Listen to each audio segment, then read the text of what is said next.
Mr. Elton must now be left to himself. It was no longer in Emma's power to superintend his happiness or quicken his measures. The coming of her sister's family was so very near at hand. I'm Harriet. And I'm Ellen, and this is Reading Jane Austen. This week, we're looking at chapters 11 to 15 of Emma. So let's start with your 100-word summary.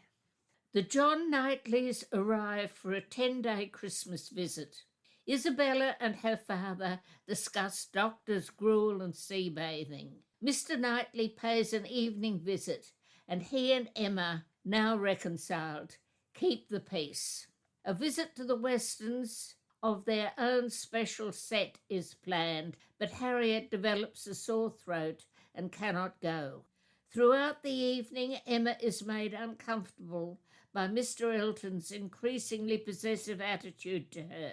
John Knightley alarms Mr. Woodhouse with his predictions of snow. His brother calms his fears. On the return journey, Emma finds herself alone in the carriage with Mr. Elton, who proposes marriage.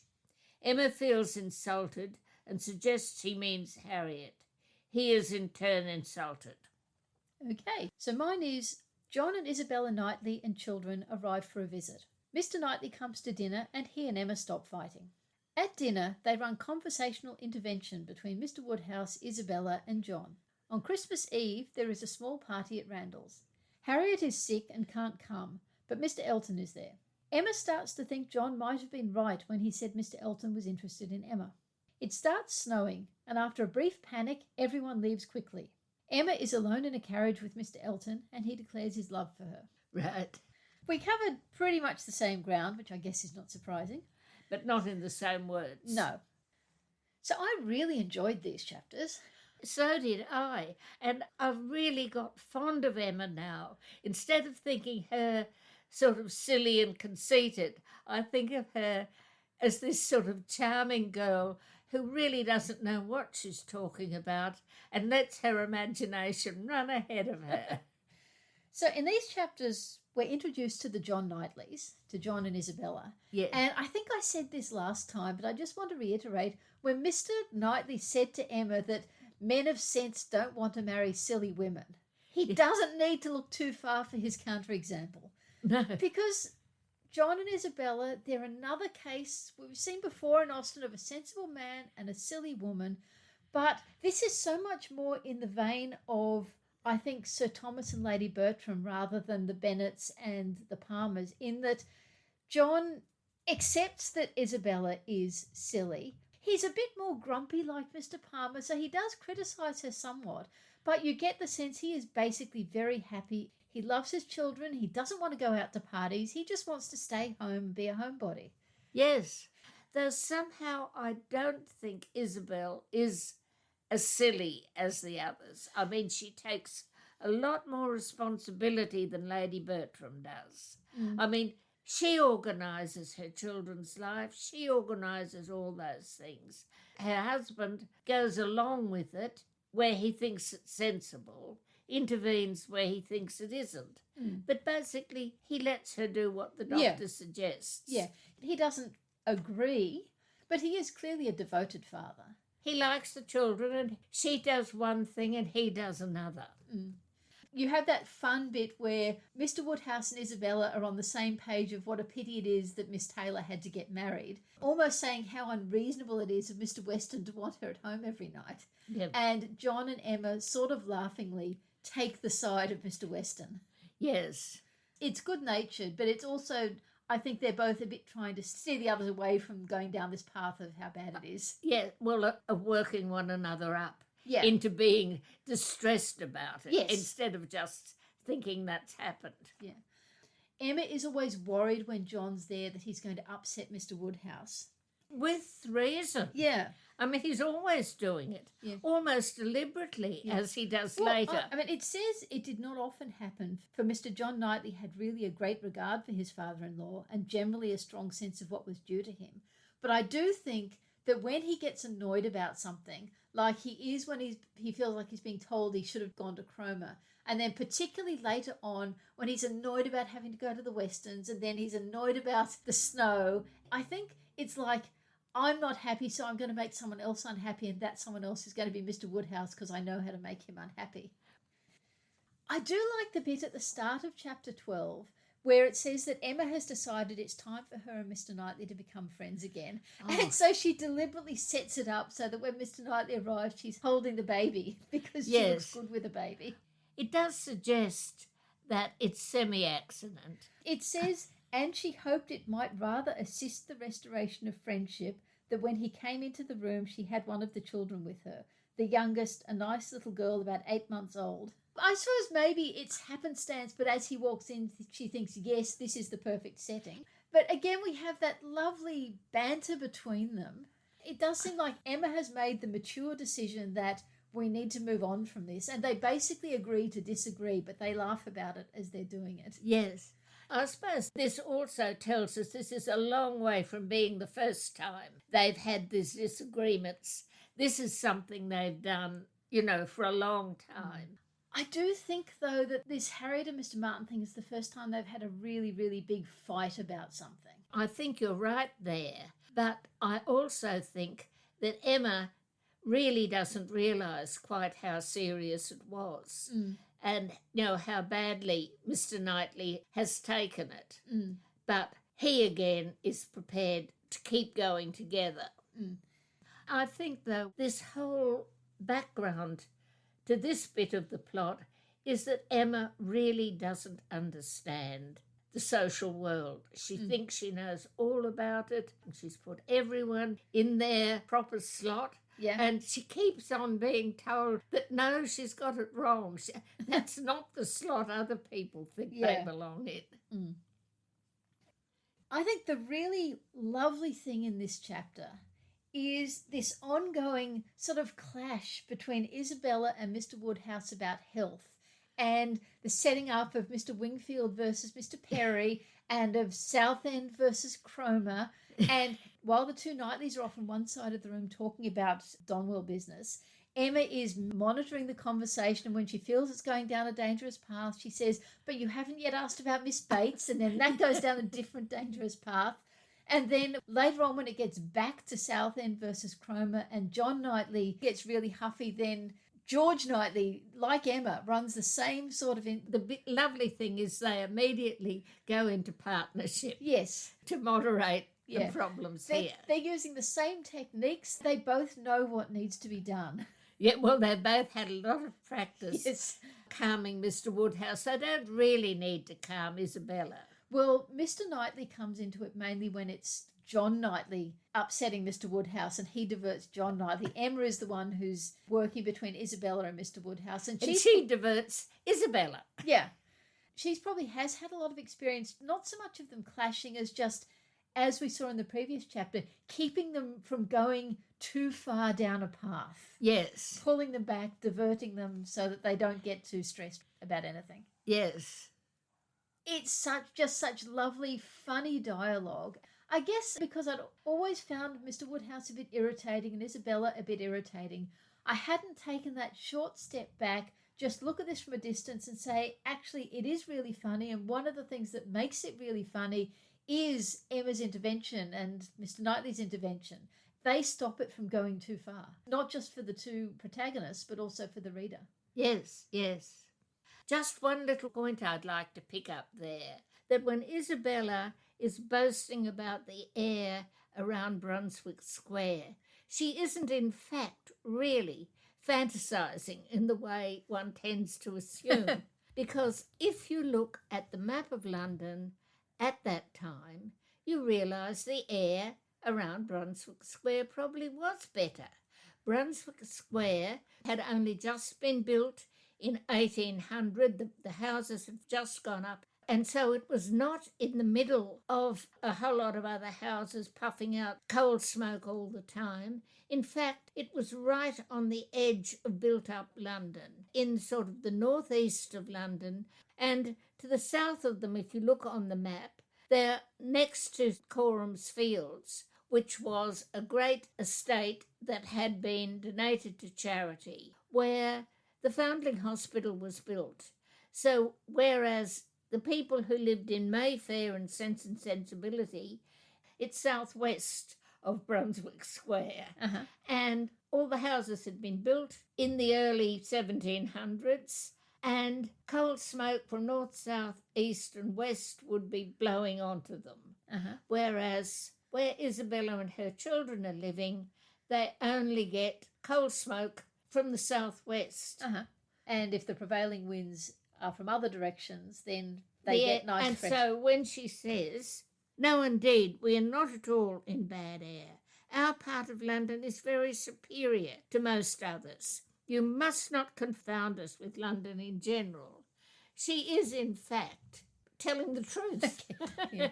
I should say I've made a Google map of all the Emma locations like I did for Mansfield Park and for Sense and Sensibility. I'll put a link to that in the show notes, and I've got Brunswick Square marked on it, and I'll also mark in Lincoln's Inn Fields, which is where most of the legal profession in London were based. So even if John Knightley wasn't exactly there, it gives an idea of where he would have been working. Yes. You'll see that he just has to go southwest to get there. Okay. The next thing that happens in chapter 13 is that they're all getting ready to go to this Christmas Eve dinner at Randall's. Yes. And Harriet gets sick and she can't go.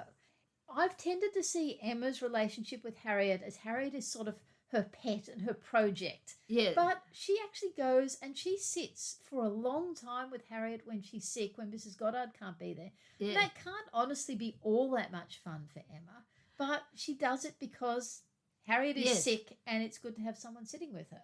Yes. Which again, I think speaks well to Emma. It also speaks well for Mrs. Goddard that Harriet wants to leave Emma and rush back to Mrs. Goddard when she is sick. Yeah, instead of staying in the bigger house with fewer people around, with the servant to look after her, she wants to go home. And I think she wants Mrs. Goddard to look after her because Mrs. Goddard always has looked after her when she's been sick. Yes. Well, then it moves up to this other lovely bit where they fall in with John Knightley, and Mr. Elton is making this big point about, he'll call on Harriet and let Emma know. And she thinks, he's really concerned for Harriet. And this is Emma doing a whole lot of letting her imagination fly away. She's reinterpreting the situation. Yeah. Mr. Elton is worried and going to visit Harriet, whereas Mr. Elton thinks he is going to visit Harriet so he can bring news to Emma. Yeah. But Emma, completely disregarding that, thinks, he mustn't want to go. So she tries to get him out of it by saying, yes, well, it's so cold you needn't go. And then Mr. Knightley, John Knightley, then offers him a place in his carriage. And she is sort of shocked to find that Mr. Elton is perfectly prepared to go out without Harriet. So again, Emma's imagination is being challenged and she's being thrown sideways.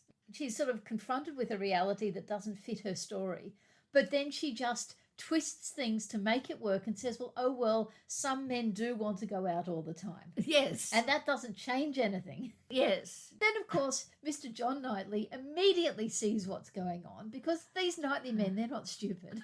Yes. And again, he's seen both sides of Mr. Elton. Yeah. He's seen him being interested in money. Yeah. Which Emma doesn't see at all. Yeah. And so when he sees the tone he takes with Emma, he gets sort of irritated and warns Emma to watch out. And again, she is so scornful of anyone else being able to interpret character. Yeah.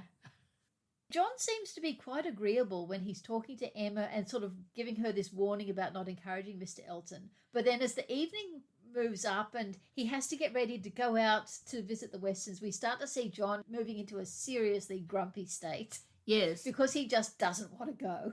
Emma is really worried about its effect on Mr. Woodhouse. Yeah.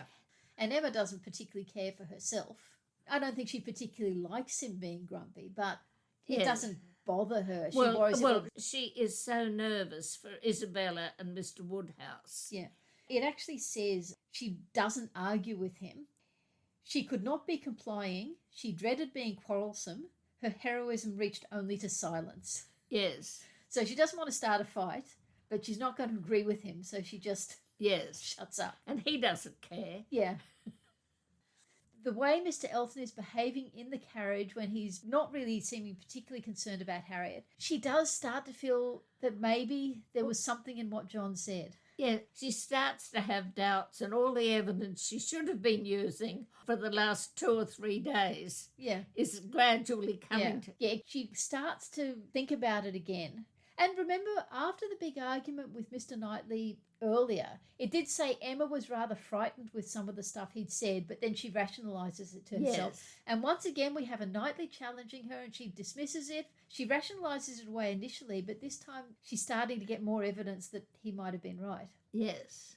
Yeah, it comes up much more in the next chapter, the dinner itself, when he's talking about how she shouldn't go and sit with Harriet because of infection. And even Mrs. Weston is taken aback by the almost proprietorial air he is talking about Emma. Well, that's why I used the word possessive in my summary. Yes, he's taking it for granted they've all watched his courtship of Emma over the last, few weeks and are all agreeing with it, that they see that she's been encouraging him. And in fact, they haven't. Well, no, they have, and they've been wondering. Yeah, I'm not sure. Mrs. Weston maybe hasn't.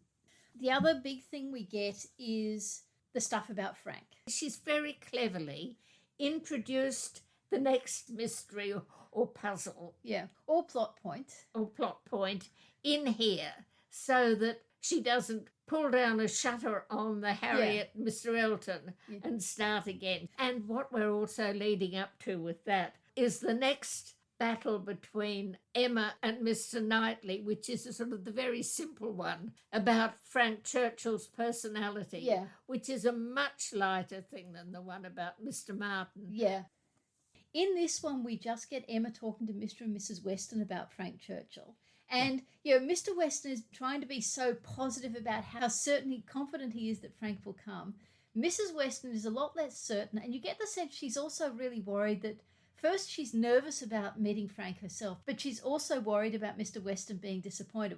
Emma is kind of more on Mrs. Weston's side. She's interested in Frank and she wants to think well of him, but she also does kind of think that he really should have come by now. Yes, and she's right. Yeah, and she's right. Have we had any mention of Jane Fairfax yet? Does Isabella say the lovely Jane Fairfax? Yes, in the bit when Isabella and Mr Woodhouse were talking about the Westons and Emma tries to divert them by saying, you haven't asked after Miss Bates. Isabella talks about Jane, and it says Jane isn't a first favourite with Emma, but in the interests of getting them off the topic of the Western, she's willing to run with it. So we're getting the bits and pieces we need. She's introduced us to Jane. She's introduced us to Frank, but in 2 completely separate chapters. So we don't think they're the same plot. So we're getting information we need to know without making us suspicious. The announcement of it snowing, it's such a wonderful character scene because you've got Mr. Weston being so pleased that everyone will have to stay longer. Mrs. Weston thinking, I've only got 2 spare rooms. Yes. Isabella, it's ridiculous, Isabella saying, I'll walk if I have to, I won't get sick. But at the same time, it gives us this lovely picture of her level of concern for her children. I think she probably would have walked. Yeah, and she probably would then have either actually got sick or certainly fancied herself sick the next day, but she would have done it. Yeah, I'm not sure she would even have fancied herself sick. She says, I won't get sick going to see my children. And, of course, Mr. Woodhouse is freaking out, and it's this beautiful moment that he turns to Emma. All these other people are here, people who he could rely on, but Emma is the one he turns to. What is to be done, my dear Emma? What is to be done? Was Mr. Woodhouse's first exclamation, and all that he could say for some time. To her he looked for comfort, and her assurances of safety, her representation of the excellence of the horses and of James, and of their having so many friends about them, revived him a little. So there's all these people around, but he turns to Emma and says, what are we going to do? And Emma can actually calm him down. But while all this is happening, Mr. Knightley does the thing that will calm him down. He's the only one who does the sensible thing and actually goes outside and goes to the street and looks at the snow and consults with the coachman and comes back and says, actually, it's not that big a deal. But then there's also the beautiful, beautiful moment where He can see, and Emma can see, that her father is he still wants to go home, and the narrator says, Mr. Knightley and Emma settled it in a few brief sentences thus: Your father will not be easy, why do not you go? I am ready if the others are. Shall I ring the bell? Yes, do. They're so on top of it all. While Yes. everyone else in their different ways is reacting emotionally, Yes. they're just, okay, this is the situation, this is what we're going to do. I'm ready if everyone else is. And again, you can sort of see that when they finally get married in the end, Mr. Knightley can cope with Mr. Woodhouse. They've already got their technique for coping with him worked out. And it's just one of these scenes that in my previous dislike of Emma the character, I hadn't really picked up on, that she can be very mature, very sensible, very practical. Yes. And yes, Mr. Knightley is there doing it as well. They're tag teaming, but even without him, she was the one who was able to manage her father. It's beautiful. Yes, and so all these things like her fantasies about Mr. Elton, her fantasies about Jane Fairfax, her fantasies about Frank Churchill, they're all sort of her imaginative life. Yeah. They're not her real life at all. Mm. And the problem only comes when she tries to make them real. Yes. And, of course, it finishes up with Emma and Mr. Elton in the carriage and that really embarrassing scene where he declares his love and proposes and she's completely freaked out by it. Yes. And whereas everything else, all these conversations that I've thoroughly enjoyed because they're so funny and so sweet and so character revealing, this scene in the carriage doesn't really do it for me. It's just a bit yucky. I'm not sure how much I'm enjoying it. What I like is this extra revelation about Emma, that she really does not understand the social world she's living in. Mm. Emma thinks she's superior to Mr. Elton. He thinks he's equivalent to her. Mm. She thinks that Harriet is equivalent to Mr. Elton. Mr. Elton is absolutely appalled. Yes. Mr. Elton sums it up when he says, everybody has their level, but as for myself, I am not, I think, quite so much at a loss, which is really putting Emma and Harriet in their place from his point of view. So what was your favourite sentence in these chapters? It's one I chose because it shows Jane Austen's ability to suit the speech so completely to the character. Nobody else anywhere in Jane Austen could have quite said this. Mm. It's from Mr. John Knightley. If Mr. Perry can tell me how to convey a wife and 5 children a distance of 130 miles with no greater expense or inconvenience than a distance of 40, I should be as willing to prefer Cromer to Southend as he could himself. It's so funny and it's so John Knightley. And I think one of the things that makes it so John Knightley is it is witty. Yes. It's the speech of an intelligent man, a man who can get a bit of wit into it, who sees using balance and comparisons as a sort of win. I've actually also chosen a speech of Mr. John Knightley's for my favourite sentence. Again, probably because it's so characteristic. Yes. It's after Isabella has said, if necessary, I'll get out of the carriage and walk. It's not the sort of thing that gives me a cold. And he says, then, my dear Isabella, it is the most extraordinary sort of thing in the world, for in general, everything does give you cold. I guess it's almost inching towards the same kind of thing we see Mr. Palmer saying to Mrs. Palmer, but it's not. In the same way, when Mr. Bennet says of Mrs. Bennet, I have the greatest respect for your nerves. They have been my constant companion these past how many years. It's kind of the same, but somehow it's not. Well, I think it's indulgent rather than critical. He probably is a little bit frustrated, but that's not why he's saying it. He is amused and indulgent.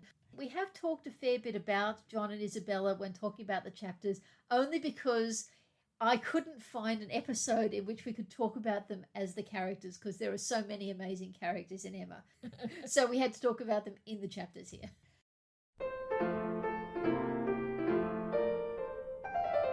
Following on from the fact that we're not having an episode where we talk about John and Isabella, in this episode we are going to be talking about Mr. Elton. And what I want to say right at the beginning of this is the first thing we have to note about Mr. Elton is that he is a vicar. And as I said in the historical section last episode, he is the only vicar in Jane Austen. As in, everybody else tends to be a rector. And I think it's important to note that he is a vicar because that tells us something significant about his relationship with the patron of a living. I talked about the difference between vicars and rectors last time, but the point I think we should be looking at now is that Mr. Elton was almost certainly not pulled into Highbury by Mr. Knightley, but by somebody who had a more complicated relationship with the parish. Mm-hmm. And so what we find with Mr. Elton coming in is we've got somebody coming in to the male society of Highbury. We do get there's the whist group, and that they're quite put out that Mr. Elton is going to London because it's their whist night. Which tends to suggest that that male group has opened up very nicely to take in Mr. Elton. But he seems to be sticking with the professional men, like Mr. Perry and Mr. Cole, Mr. Cox, which is the professional group of Highbury. We've got that little mention that Mr. Knightley makes when he talks about Mr. Elton's general way of speaking in unreserved moments when there are only men present. Yeah, and that, of course, was in the scene where Emma and Mr. Knightley are having their argument about Mr. Martin and Harriet and Mr. Elton. But then, of course, in the chapters we've just done, that idea is reiterated by Mr. John Knightley when he says, "I never in my life saw a man more intent on being agreeable than Mr. Elton. It is downright labour to him where ladies are concerned. With men he can be rational and unaffected, but when he has ladies to please, every feature works." I translate that as meaning he's really smarmy to women. Oh, well, I mean, we know that. We heard the way he carried on about the charade. Yeah. We've seen him doing that. Emma picks up on that and doesn't really like it all that much. Yes. I think. Even though when she's trying to sell him to Harriet, she says his manners are the ones she'd recommend someone to copy. Yeah. But in fact, she doesn't. She really thinks he's pretty vulgar. Maybe. Inelegant. She rejects the word elegance to describe him. Yeah. But so, trying to see Mr. Elton from inside, what do you think he's feeling when he arrives in Highbury? We don't get any picture of his spiritual life. So we don't know whether he had a vocation to become a vicar or whether it's just a job. But I would say when he arrived in Highbury, what he probably thought was, this is a good town, this is a good position. I don't have any picture of whether he has ambitions like Dr. Grant had.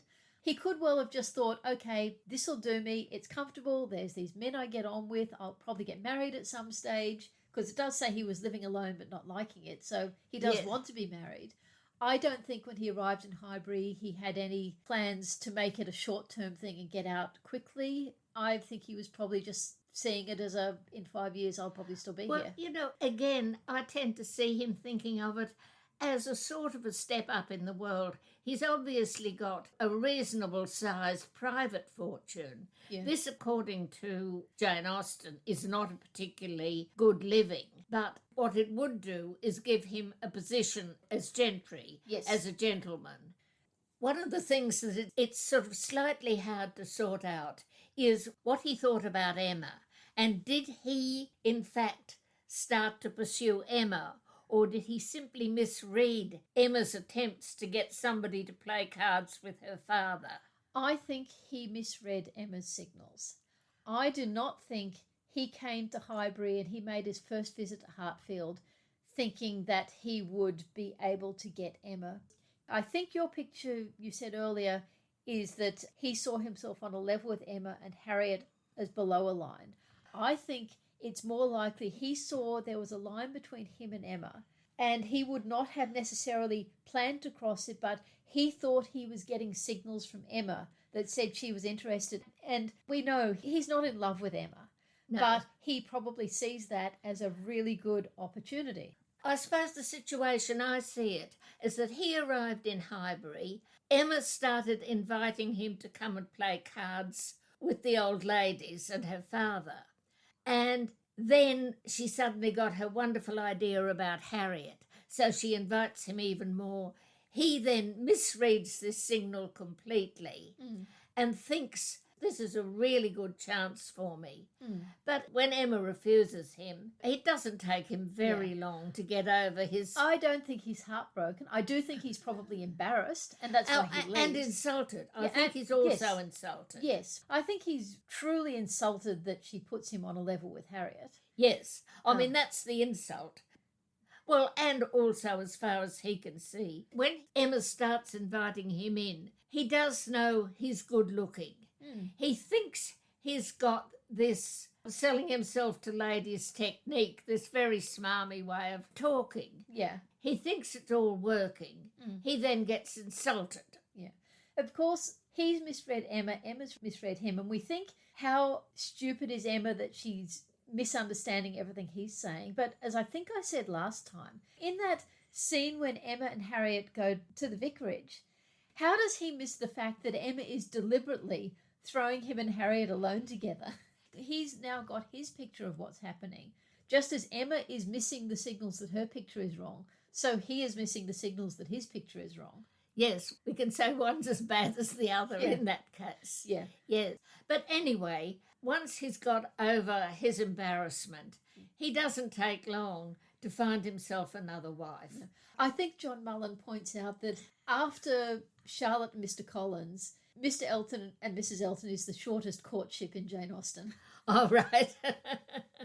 So, again, you know what you were saying, that he sees himself at the professional level rather than the landed level. And what he marries is a woman who comes from probably the same level as Mr. Cole, because her father had made money in business, as the Coles are doing. Yeah. But her family is trying to move up a bit. Yeah.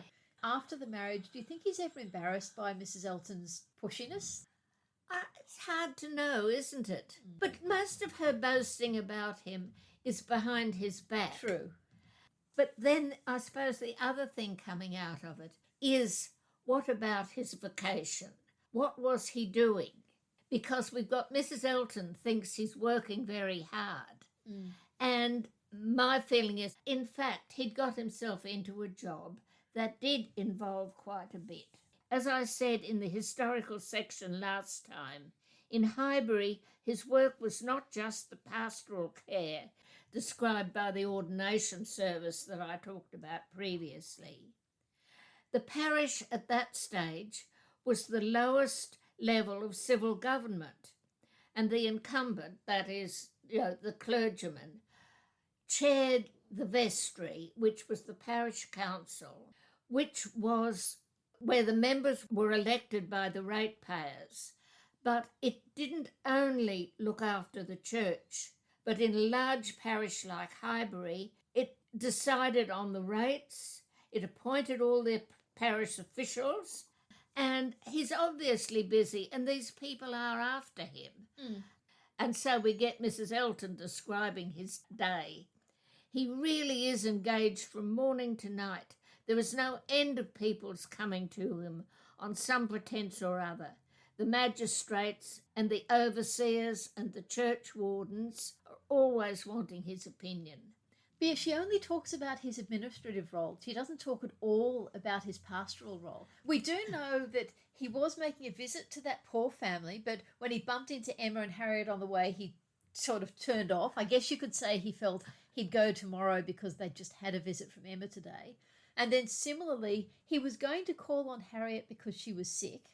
And that's probably, again, a call on the sick people. Yes. Which, again, he bumps into Emma on the way, and so he doesn't do it after all. Yes. On the other hand, later on when there's that mix-up about is he going to call on Mr. Knightley or is he going to a meeting with Mr. Cole and Mr. Weston, possibly they're the church wardens, possibly it's a vestry meeting, but he takes that terribly seriously. Yeah.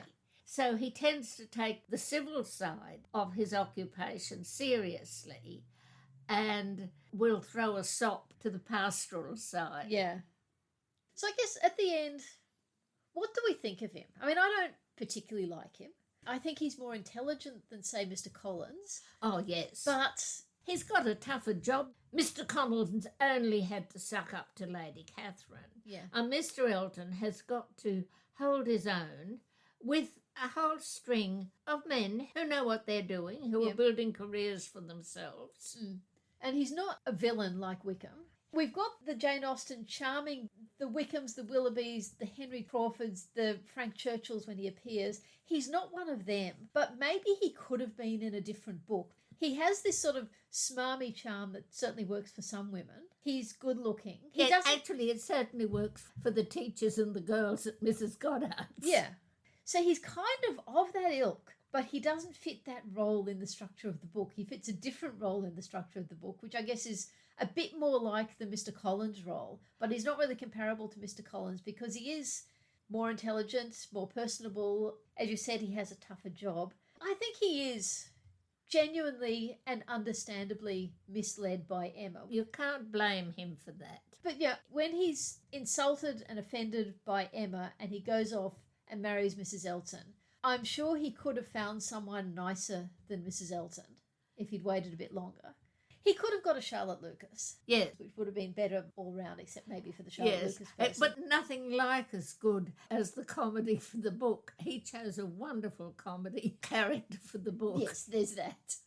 So yeah, at the end, I don't really like him. I do feel for him a bit in being misled by Emma.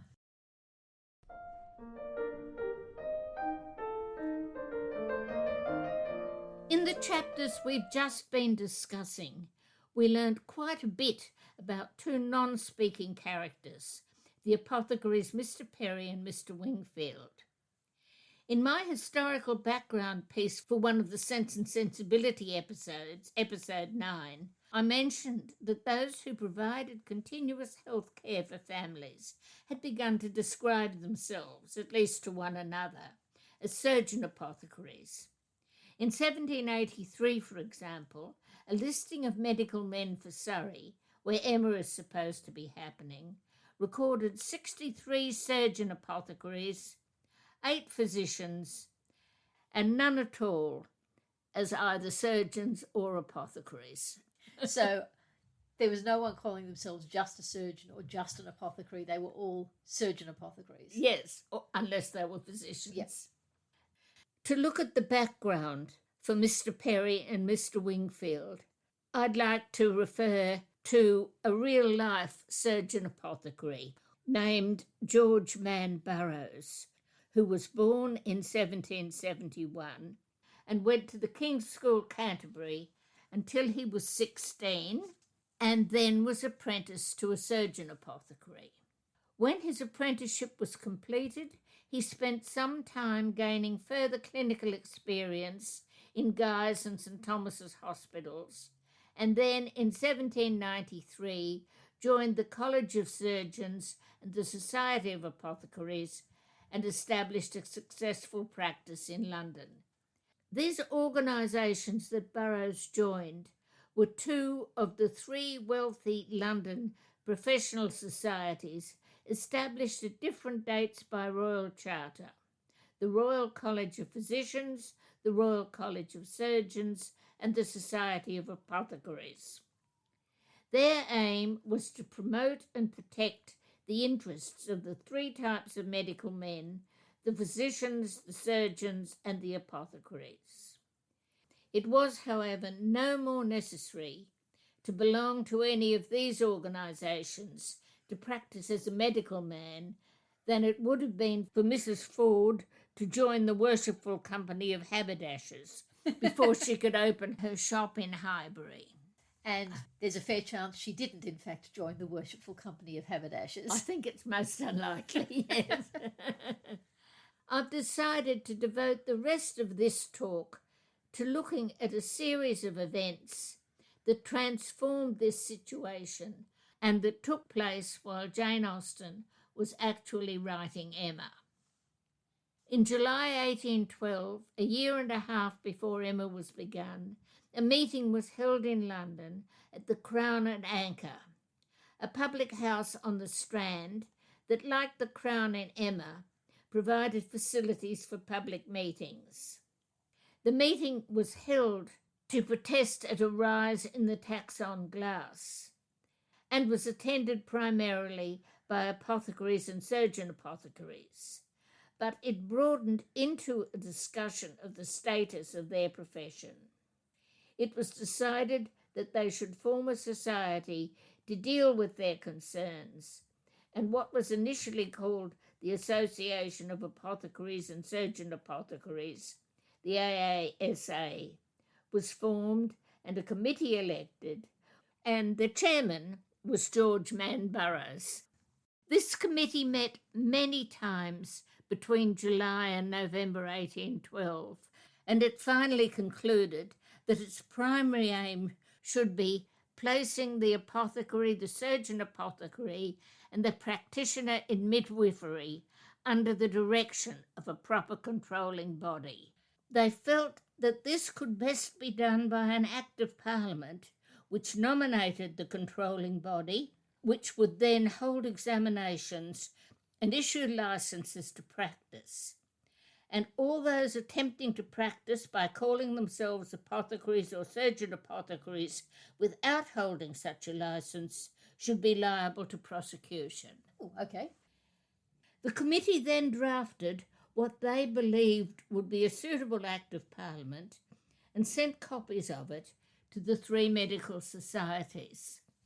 The physicians and surgeons showed little immediate interest, but the Society of Apothecaries responded enthusiastically and almost immediately took the campaign for an Act of Parliament and with it the right to set up examinations out of the AASA's hands. Mm-hmm.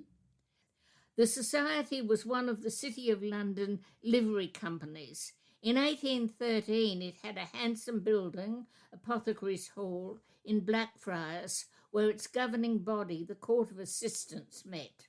This was composed of selected freemen of the society, chaired by a master they had elected, and had control of the society's large income, out of which it employed a salary secretary to keep its records, and a beadle and a housekeeper to care for the comfort of the members when they met there. Mm-hmm. The Society of Apothecaries received the first notice of the AASA proposal on Friday the 20th of November 1812 and summoned a special court, as its formal meetings were called, to discuss it on the 22nd of December.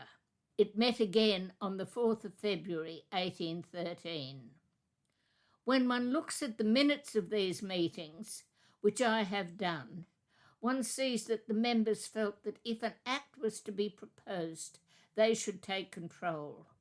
They set up a committee called the Committee for Obtaining an Act of Parliament for Better Regulating the Practice of Apothecaries throughout England and Wales, with power to employ the Society's solicitor when needed, and appointed one of their established members, William Simons, as its chairman.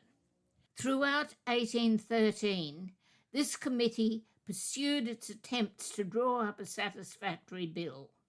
By November 1813, the AASA had decided that it could not turn itself into a fourth medical body and voted to allow the Royal College of Physicians and the Society of Apothecaries to take over the campaign, and on January the 24th, 1814, they accepted that the Society of Apothecaries should constitute the examining body proposed in the bill. The bill's proposers still had to cope with objections, not just from the physicians, but from the chemists and druggists as well. Nevertheless, the bill was introduced into Parliament on February the 27th, 1815, and became law on August the 1st. It could not really have pleased Burroughs and other idealistic members of the AASA to have their project appropriated by the Society of Apothecaries, with no attempt being made to incorporate surgery and midwifery. But Burroughs, along with two other members of the AASA, had agreed to serve on the Act of Parliament committee.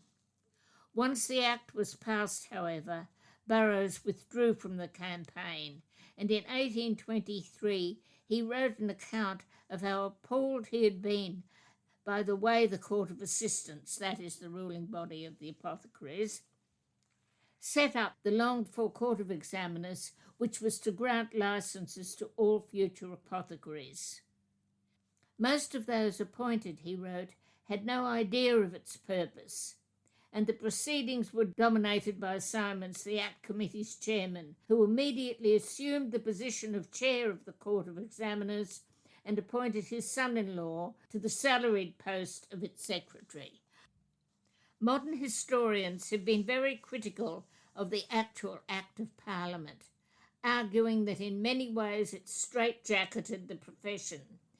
Nevertheless, the Society's power to grant licences and the creation of a Court of Examiners to award them seemed to me to have actually solved the problems outlined by the AASA, even if not quite in the way Burroughs had foreseen. Many years ago, I spent a lot of time in Apothecaries Hall reading through the records of the first 20 years of the Court of Examiners and looking at the booklets it had published, and I could see them gradually transferring medical training from apprenticeship to courses run by the hospitals in the major towns of England and Wales. And furthermore, I could see, looking at these records, that even though the surgeons and apothecaries organisations exchanged plenty of public insults, the syllabuses for their 2 examinations became increasingly complimentary, with an E, complimentary. Yeah. One can also see in lists of leading members of the Society of Apothecaries that more and more of them have 2 sets of initials after their names. LSA for Licentiate of the Society of Apothecaries, and MRCS for Member of the Royal College of Surgeons. It seems to me that the problem of placing the apothecary, the surgeon apothecary, and the practitioner in midwifery under the direction of a proper controlling body had been solved in practice, if not in law, in this way. Even though it was taking place at the same time, this story may seem to be a long way from any of Emma's or Frank Churchill's or even Mr. Knightley's concerns. I've chosen to tell it here, however, because I believe it demonstrates the characteristics of independence, self-assurance, and an assumption that it was possible for them to create their own destiny, even if it meant fighting their way through tangles of ancient privilege. Characteristics that I feel are somehow there in Jane Austen's picture of the men who had organised a whist club for themselves at Highbury. So just to clarify, this move from apprenticeship to examination, that was being brought in at around the time Emma was being written. So basically Mr. Perry and Mr. Wingfield, they would have come through the old apprenticeship. It was there by 1830, but you could even see it had started with George Burroughs because he'd gone and done clinical practice. Yeah.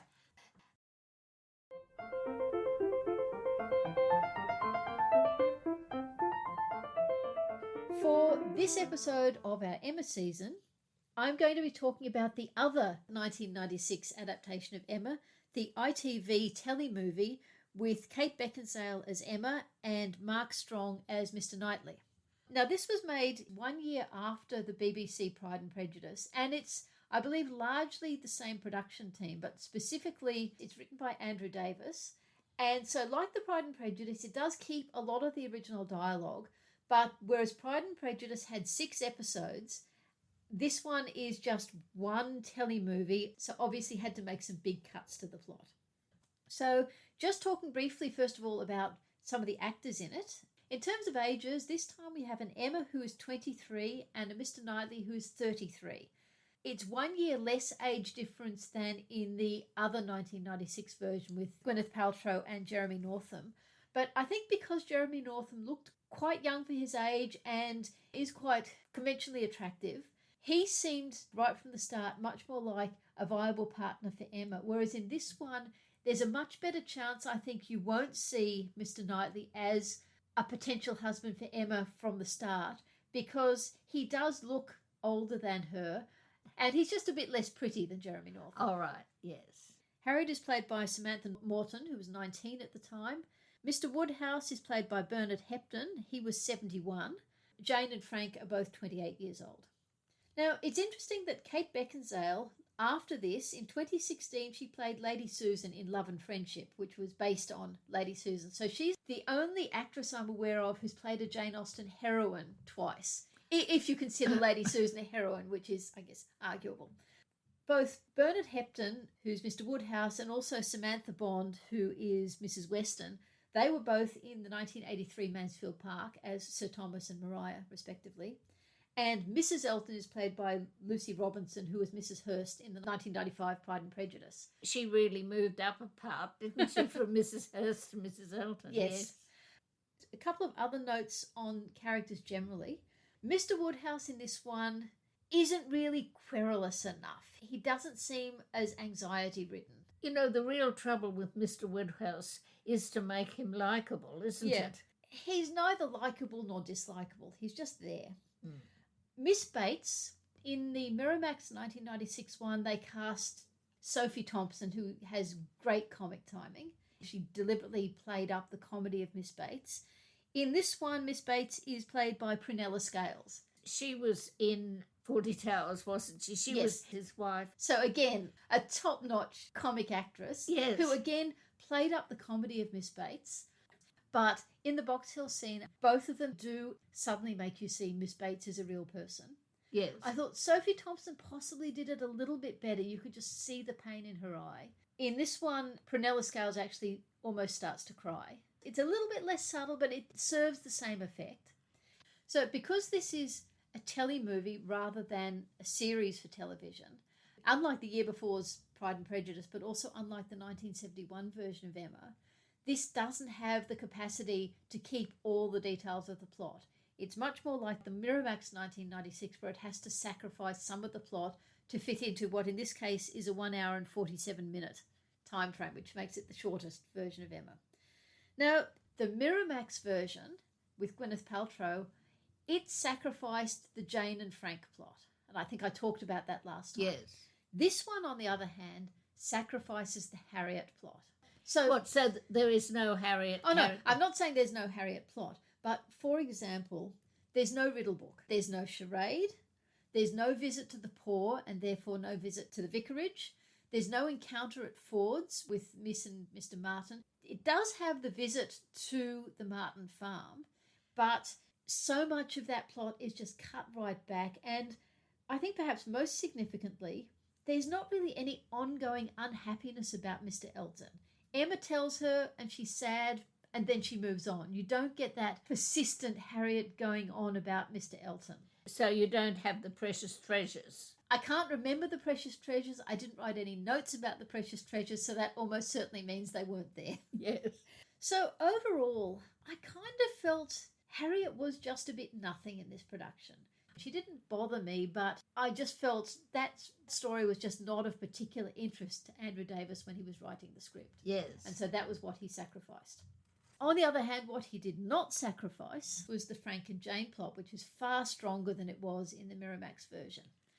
In this one, Frank is actually really charming. Well, look, he needs to be. He's a terrible tease to her, but for her to put up with it, he has to be really charming. Yeah. And the other thing you do get is you do get the sense, which I get in the book, that he is bringing out Emma's worst side. Yeah. He is charming, but he is also encouraging her to overstep the mark a bit. Which fits the book, yes. I commented in the 1972 version, the previous miniseries, Jane was incredibly reserved and just looked incredibly tense the whole time. This Jane wasn't quite as extreme as that. She was reserved, but she didn't have that level of tension. And in the ball scene, you did actually see her enjoying herself dancing. Yes. Something else they added, which possibly they could have cut and made more space for the Harriet plot, is there are all these scenes of Emma imagining things. What, the Dixons and so Well, on? so you have her imagining Harriet and Mr. Elton's wedding. She's looking at a picture of Frank Churchill, and then that moves into Frank the person. She imagines a scene of Mr. Dixon rescuing Jane. Oh, and by the way, in that scene, Mr. Dixon is played by the actor who played Henry Crawford in 1999. She has a scene imagining Mr. Knightley marrying Jane. She has a scene where she imagines Mr. Knightley marrying Harriet. I could see why they did these fantasies. It's picking up on the line in the book where it says, how much more must an imaginist like herself be on fire with speculation and foresight? I felt they were not really necessary and used up precious minutes that could have been used to flesh out the Harriet Mr. Elton story. Yeah. Another thing that disappointed me a bit was the lack of banter between Emma and Mr. Knightley. We had it a little bit in the first scene, and then in the scene where she sees him arriving in the carriage and saying, it's a good thing I saw you because otherwise I would have thought you'd just walked. That was quite fun. But other than that, almost every scene between Emma and Mr. Knightley, just him telling her off about one thing or another. I just felt it spoiled their relationship. It slanted it a bit too much in one direction. Another thing that Andrew Davis seemed to want to do with this script was to just make a little bit of social commentary about the levels of society. So it starts with a hen house being robbed, and Emma sort of gets up and goes to her window. And then right at the end, it finishes with the hen house being robbed and Emma getting up and going to her window. So you start and finish with this scene of people committing crimes, but there's a big emphasis on servants. There are footmen standing at the back of the room. When they're strawberry picking, there are servants to move the mats they're kneeling on so they don't need to kneel on the dirt. There's a scene of an enormous amount of stuff being carried up to Box Hill for the picnic, which I thought it was a good point to make, that these people are living, as you've said before, they're living terribly privileged lives. But I also felt the number of servants was probably higher than it really should have been for these particular people. I really doubt if Mr. Knightley would have had footmen standing behind his guests. I think they might have had a butler, they might have had another footman to help serve. Yeah. But that'd be it. Yeah. Some random differences from the book. There's no dinner at the Coles. The blunder about Mr. Perry and the alphabet game, that actually happens at the Box Hill picnic, which kind of makes sense. Why they took the alphabet letters, I don't know, but in terms of compressing things, reducing the number of scenes, I could see that makes sense. And as far as I can remember, we never get an explanation in this one that Frank has sent the piano. You maybe have to just work it out for yourself. Yes. There are a couple of what on earth were they thinking moments, which I talked about for 1996, and I will probably keep as a theme for some of the others. The discussion with Harriet, where Emma thinks she's talking about Frank Churchill and Harriet thinks she's talking about Mr. Knightley, which in the book takes place immediately after the ball when she's rescued by Mr. Knightley and immediately after the attack when she's rescued by Frank Churchill. So it's completely understandable that they're talking at cross purposes. Yes. In this case, this conversation doesn't happen until much later. If I remember rightly, it happens when they're at the strawberry picking. Oh. So it doesn't make sense to have that conversation then. And the other what on earth were they thinking moments is in the proposal scene, after he's proposed and Emma has acknowledged she's in love with him, he says, I held you in my arms when you were just 3 weeks old. And I just think, how is that designed to do anything except make the viewer go, yuck, that's too big an age difference. Yes. It's kind of creepy, and I just don't know why they included it. I rewatched both of these 1996 versions just recently for the podcast. I hadn't seen either of them since 1996, but coming out of watching them more recently, I stick with my original feelings, which is that I preferred this one to the Miramax one with Gwyneth Paltrow. Yeah. But I didn't find either of them really made me get what it is about Emma. Yes. Only Emma itself does that. Yes.